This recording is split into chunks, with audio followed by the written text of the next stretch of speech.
ख्वाजा सराय बरादरी की जानिब से हुकूमत, पुलिस और कोहाट अस्पताल इंतजामिया के खिलाफ पेशावर प्रेस क्लब के बाहर जबरदस्त एहतजाजी मुजाहरा किया गया। एहतजाजी मुजाहरे में शरीक ख्वाजा सरा अपने हाथों में प्ले कार्ड्स और बैनर्स उठाए हुए थे, जबकि मुजाहिरीन ख्वाजा सराओं की जानिब से हुकूमत, पुलिस और कोहाट अस्पताल इंतजामिया के खिलाफ शदीद नारेबाजी भी की गई। इस मौके पर सदर ट्रांस एक्शन अलायंस पेशावर ख्वाजा सरा आरजू खान ने ज़राए इब्लाग अमा के नुमाइंदे से गुफ्तगू करते हुए कहा, ये हमें इंसाफ मिले, हमारे कत्ल हो गए हैं, हम गए हैं प्रोग्राम पे, हमें लेके गए हैं, हमने प्रोग्राम किया, प्रोग्राम खत्म हो गया, पीछे से फायर किए जैसे दुश्मन फायर इंडिया पे पाकिस्तान की जंग थी, हमारे पे फायर किए।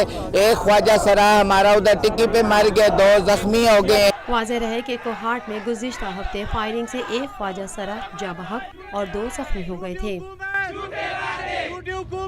पाकिस्तान में पहली मर्तबा हालात हाजरा के मुख्तसर मगर जामे प्रोग्राम्स, खबरों, तबसरों के अलावा दीगर समाजी, तिजारती, सकाफती, तफरीही, मालूमाती, मजहबी, तालीमी, सेहत और बच्चों के प्रोग्राम्स सिर्फ TNN TV पर।